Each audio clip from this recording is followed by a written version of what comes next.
जय हिंद दोस्तों, मैं अब्बास रिजवी और आप देख रहे हैं RNN चैनल। महाराष्ट्र के बीड जिले में सरपंच संतोष देशमुख की हत्या का मामला बढ़ता जा रहा है। इस मामले में एक चौंकाने वाला रहस्यमय सामने आया है, जिससे सुलझाने के लिए पुलिस लगातार जांच में जुटी है। हत्या के मुख्य आरोपी वाल्मीकि कराड ने सरेंडर कर दिया है और इससे पूछताछ की जा रही है। हालांकि 3 अन्य आरोपी अभी भी फरार हैं, जिनका नाम प्रतीक घुले, दूरदर्शन घुले और कृष्णा आंदले है। इस हत्या कांड के बाद बीड के केज तालुका के गांव में गुस्सा चरम पर है। आरोप है कि फरार आरोपियों ने सोशल मीडिया पर अपनी दबंगई दिखाते हुए का जिक्र किया है। दिलचस्प बात यह है कि हत्या के दिन इस्तेमाल की गई काली स्कॉर्पियो का नंबर भी 333 था। पुलिस से फरार आरोपी के पोस्टर जारी कर उनकी तलाश तेज कर दी है। स्थानीय लोगों का कहना है कि इस हत्या के पीछे जिले में बढ़ते अपराध और दबदबा बनाने की होड़ जिम्मेदार है। पुलिस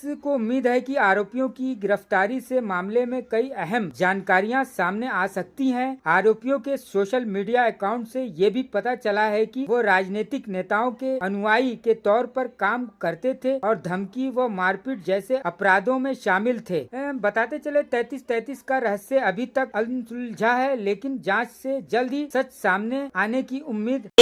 या प्रकरणातल्या राजकारणामध्ये जायचं नाही। मी पहिलेपासून सांगतो, कोणाही विरुद्ध पुरावा असेल तर द्या, ज्याच्या विरुद्ध पुरावा असेल आम्ही शोधतोय, कोणाजवळ दुसरा जो असेल त्यांनी पण द्यावा। पण माझ्याकरता स्वर्गीय संतोष देशमुख यांच्या हत्येला कारणीभूत लोकांना शिक्षा होणे हे महत्वाचं आहे।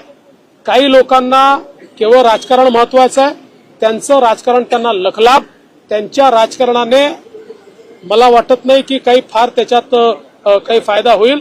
त्यामुळे मला कुठल्याही राजकीय वक्तव्यामध्ये जायचं नाही, त्याचं समर्थनही करायचं नाही, त्याचा विरोधही करायचा नाही। हे राजकारण त्यांनी त्यांच्या ठिकाणी करत राहावं। मात्र आमची भूमिका स्पष्ट आहे, स्वर्गीय संतोष देशमुख यांना न्याय मिळवून द्यायचा तो आम्ही मिळवून देऊ।